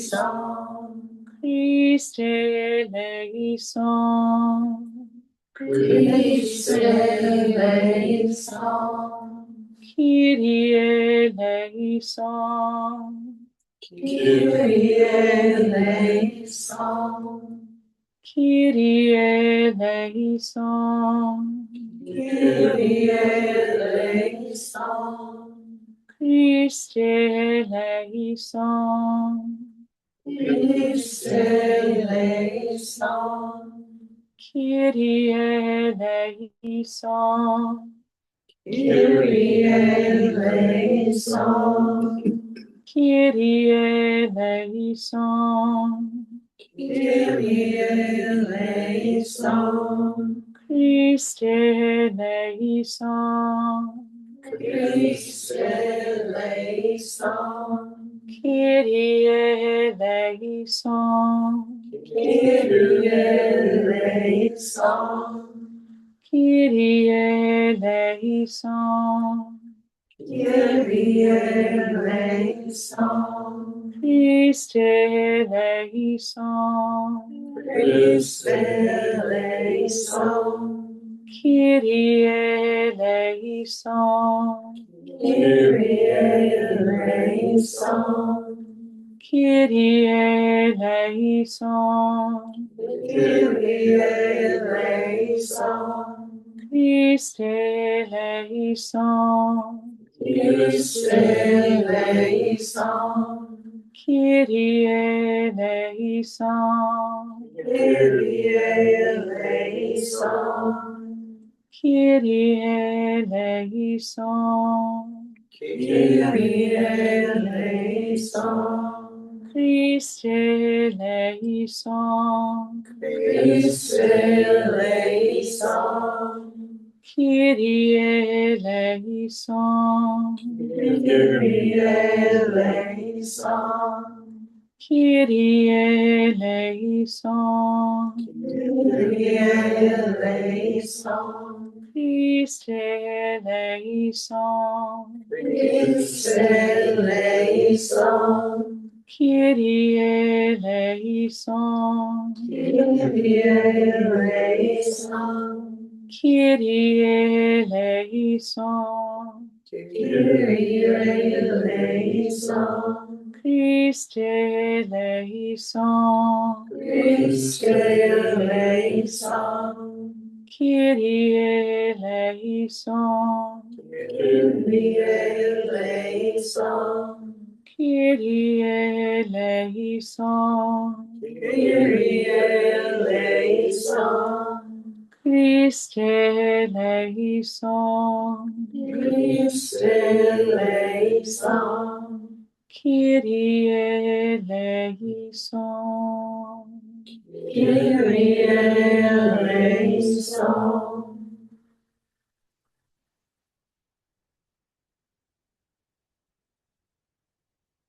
Moving back into the silence.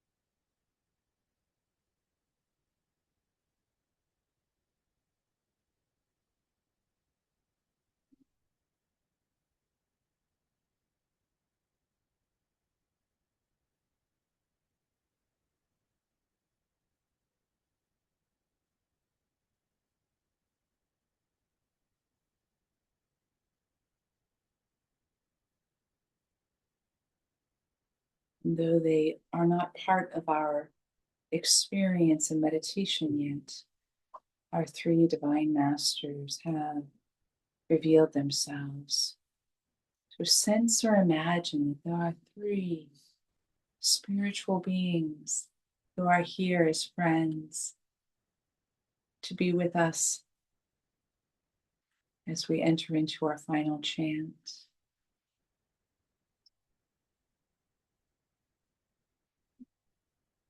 And simply join in as you're able. Feel free to use your phones. If you took a picture, you can chant it fully. Opening up to the divine light that illuminates all things. Inviting in a breath. Om Bhurvubhaha Swaha Tatsaviturvarenyam Bhargo Devasya Dhimahi Dhiyo Yona Prachodayat. Om Bhurvubhaha Swaha Tatsaviturvarenyam Bhargo Devasya Dhimahi Dhiyo Yona Prachodayat. Om Bhurvubhaha Swaha Tatsaviturvarenyam Bhargo Devasya Dhimahi Dhiyo Yona Prachodayat.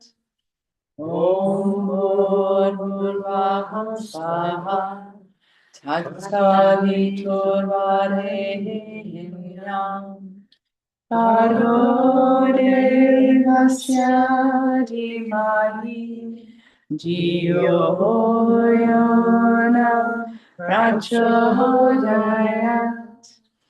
Om Bhurvubhaha Swaha Tatsaviturvarenyam Bhargo Devasya Dhimahi Dhiyo Yona Prachodayat.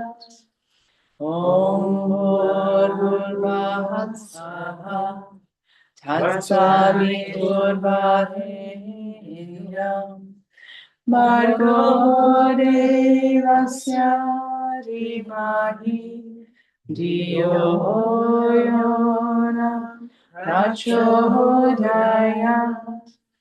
Om Bhurvubhaha Swaha Tatsaviturvarenyam Bhargo Devasya Dhimahi Dhiyo Yona Prachodayat. Om Bhurvubhaha Swaha Tatsaviturvarenyam Bhargo Devasya Dhimahi Dhiyo Yona Prachodayat. Om Bhurvasvaha Swaha Tatsavidurvarenyam Bhargo Devasya Dhimahi Dhiyo Yona Prachodayat Om Bhurvasvaha Swaha Tatsavidurvarenyam Bhargo Devasya Dhimahi Dhiyo Yona Prachodayat. One more time. Om Bhurvasvaha Swaha Tatsavidurvarenyam Bhargo Devasya Dhimahi Dhiyo Yona Prachodayat.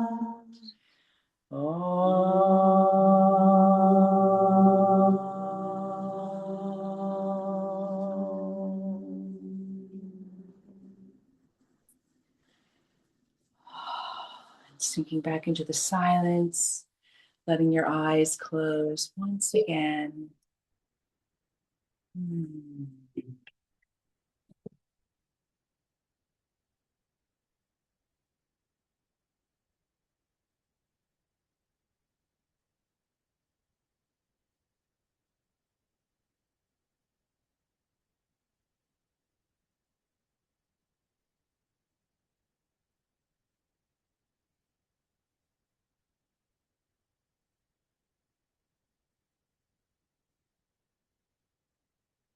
And the first divine master that's here with us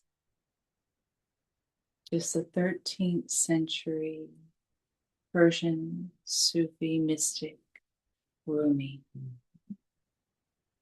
Let's take a moment and either with your senses or your imagination, open up to the presence of Rumi.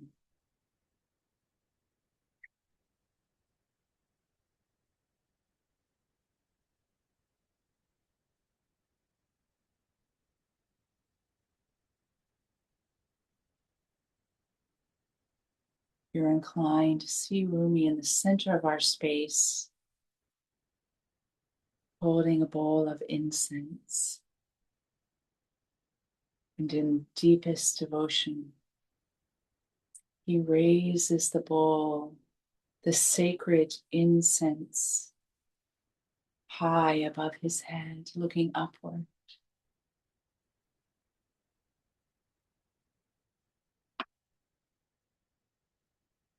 He is offering this incense on your behalf. And in a way, you are the sacred offering. And all that you hold within your heart and mind and body, and all your soul's desires, with the depth of his connection to the divine, he now is a gateway for us.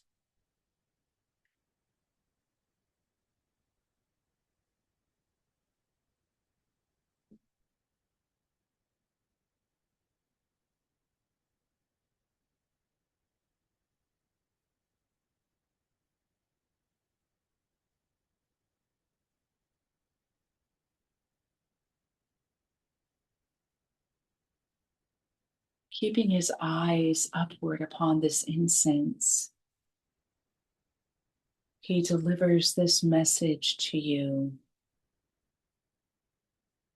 It is time. It is time. It is time to move beyond the limitations.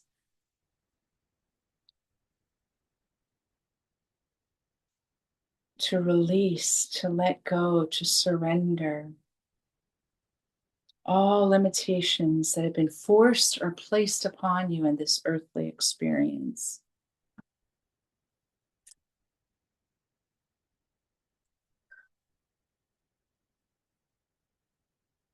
It is time and it is possible for you to move beyond the constraints of lineage, family, society, politics, community dynamics, collective consciousness beliefs that hold you bound. And you're invited to release into this incense bowl anything you might be consciously holding, that you feel that you can't let go or are afraid to let go. It is time. It is time.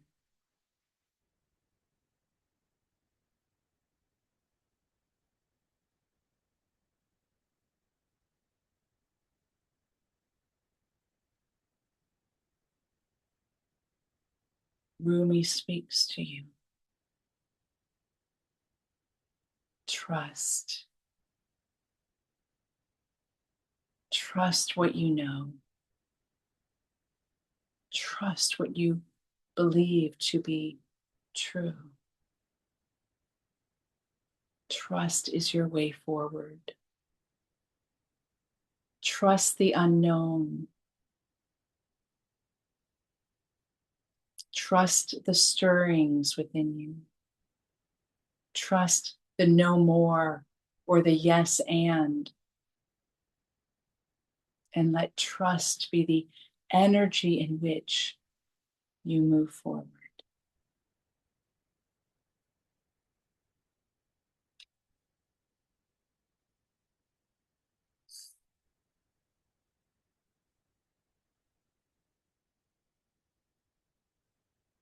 Rumi is inviting you. Step into your authenticity. While all the world constantly changes, your way of being stable is to say yes to living your authenticity. That authenticity is your light in the darkness.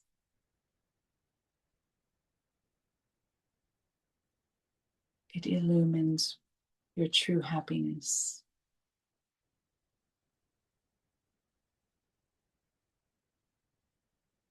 Rumi wants you to know, I am with you. I am an authentic light. And I want to walk with you, that my light may help you see your light.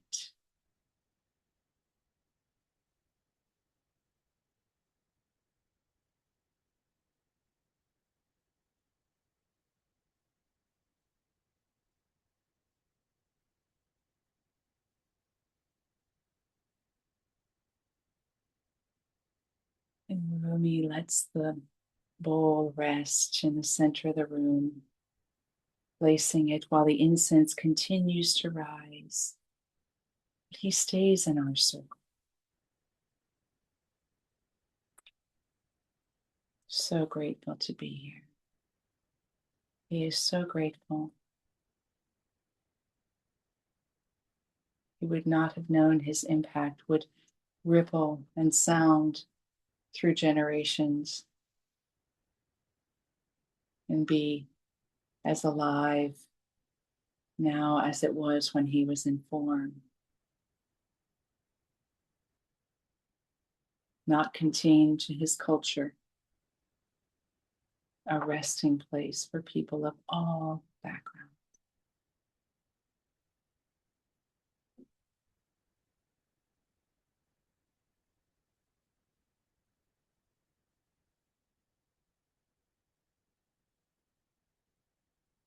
Our second divine master who's with us is Lady Venus.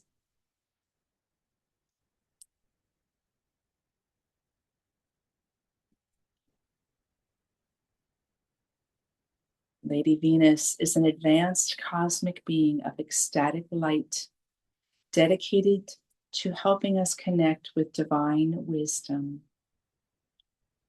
She is an interplanetary representative of divine love and a bringer of higher consciousness.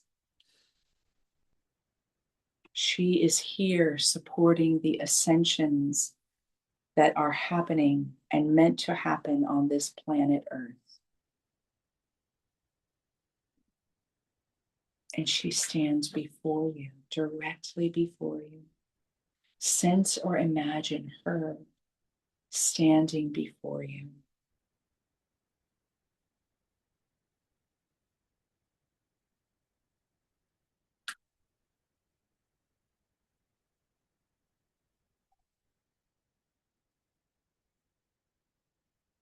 Feel her presence as this representative of divine love,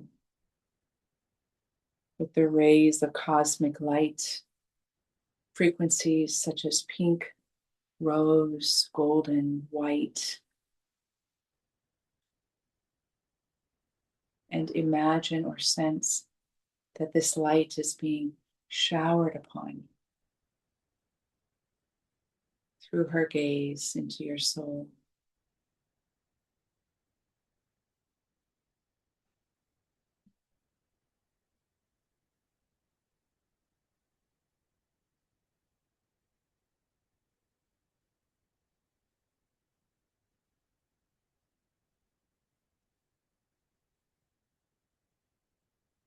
If you are able, or as much as you are able, open your heart to receive this transmission.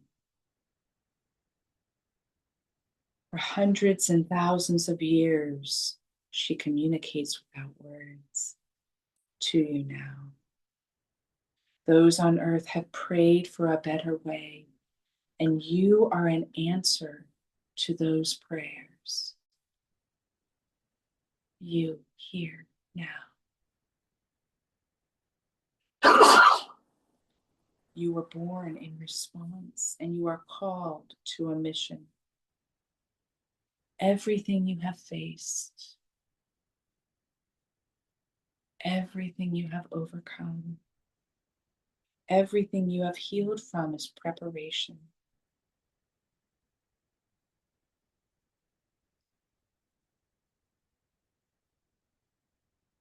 Stepping into your mission can feel overwhelming,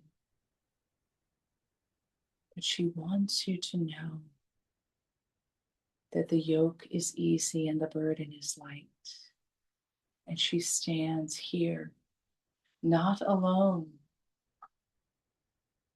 but with all the other cosmic beings dedicated to helping Earth evolve.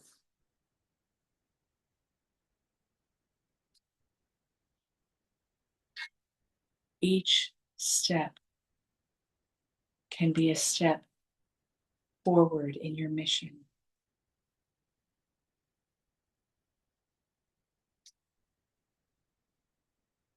She is inviting you to let her walk with you so that you can walk in the radiance of the cosmic rays that emanates from her presence. In this, you find wisdom.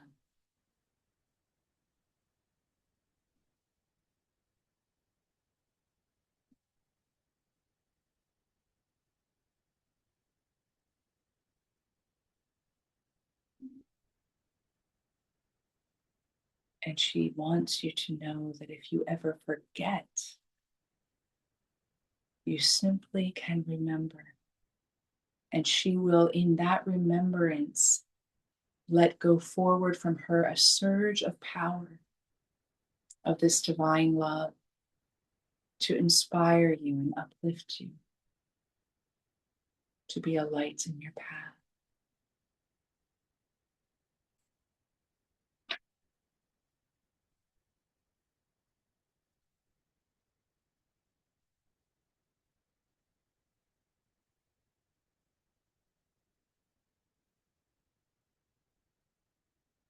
And the third divine master that's with us today Commander Ashtar.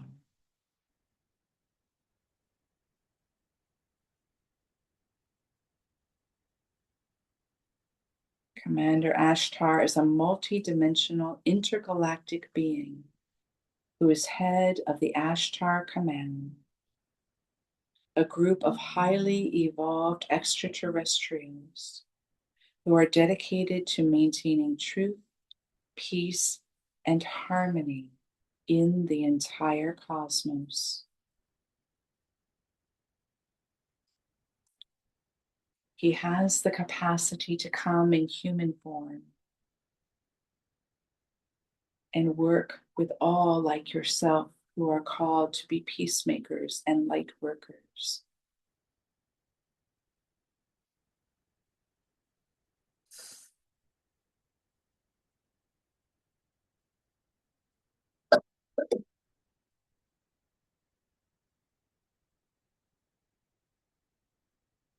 He stands in the center of our circle, like a column of light that extends down to the center, the earth, the galaxy, the universe, and extends high up beyond all of the cosmos.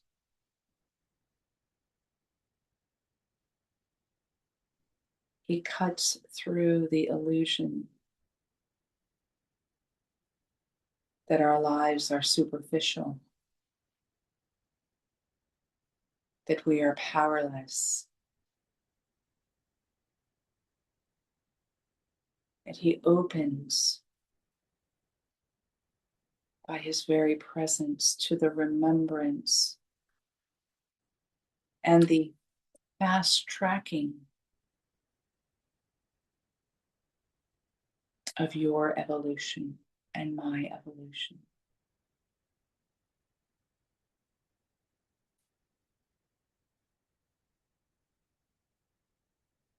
His message is one of mission as well. He is here to communicate to you that you have the power to heal and lead this humanity in its evolution.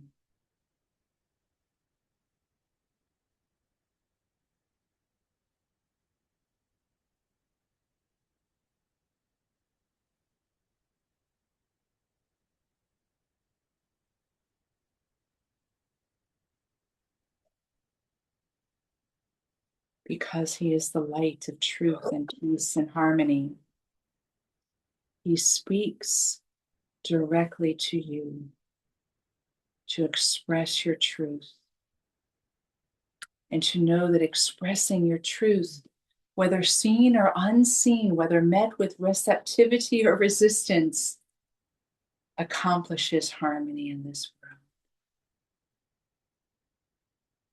Look not outside of yourself.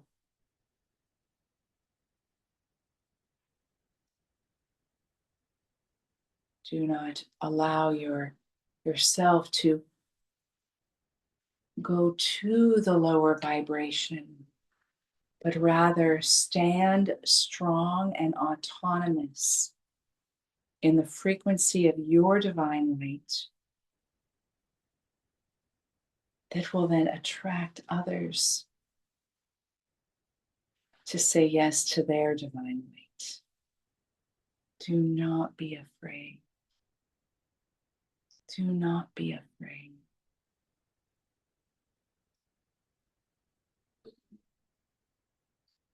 He is imparting to you a consecration of sorts, a light beam upon your third eye in the center of your forehead. In the silence, receive that light beam, whether you sense or imagine it. Let it activate your own third eye,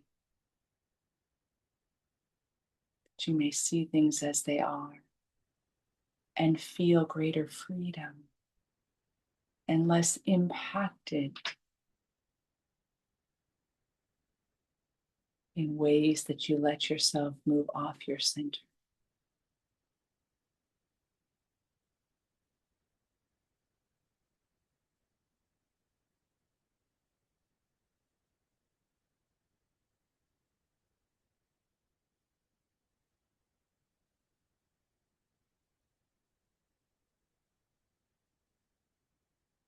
And now, as we slowly bring this experience to a close, let's collectively, as a circle, as a sacred council with these three divine masters and all the others that have come with them, loved ones, benevolent ancestors, spiritual friends, angels, saints, gurus, Buddhas and bodhisattvas, gods and goddesses, shamans, all enlightened beings.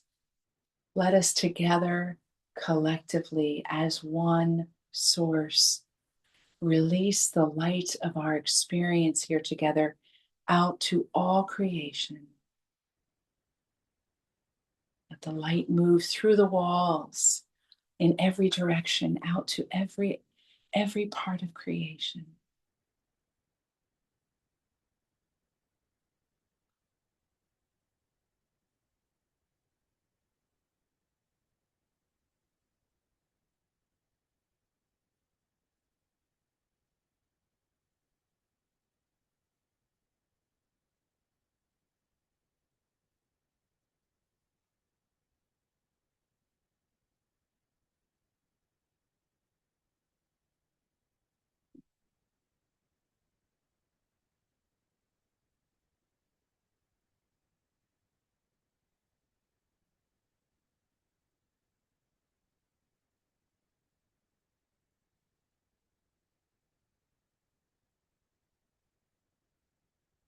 And we seal this time with a portion of a divine feminine chant. Allow yourself just to receive.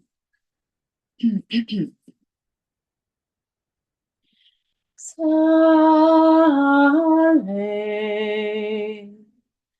Regina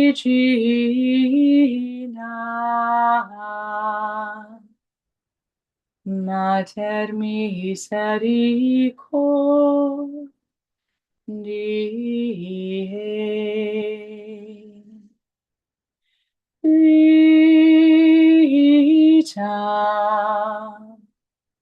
Dulcedo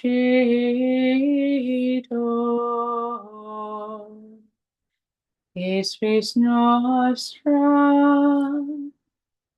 salve.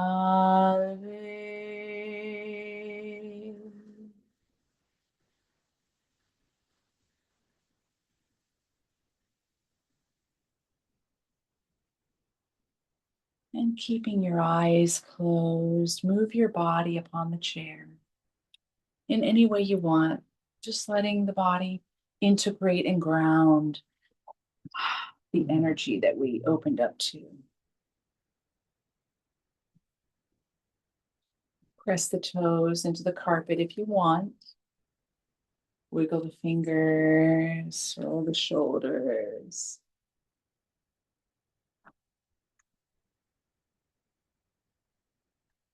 And then when you're ready, bring your palms in together in front of your heart in the heart chakra. Bow the head, gazing downward with eyes open. And then when you're ready, raise the eyes to greet everyone in the space.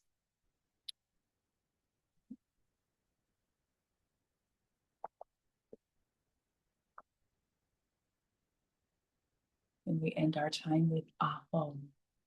Aho. Aho.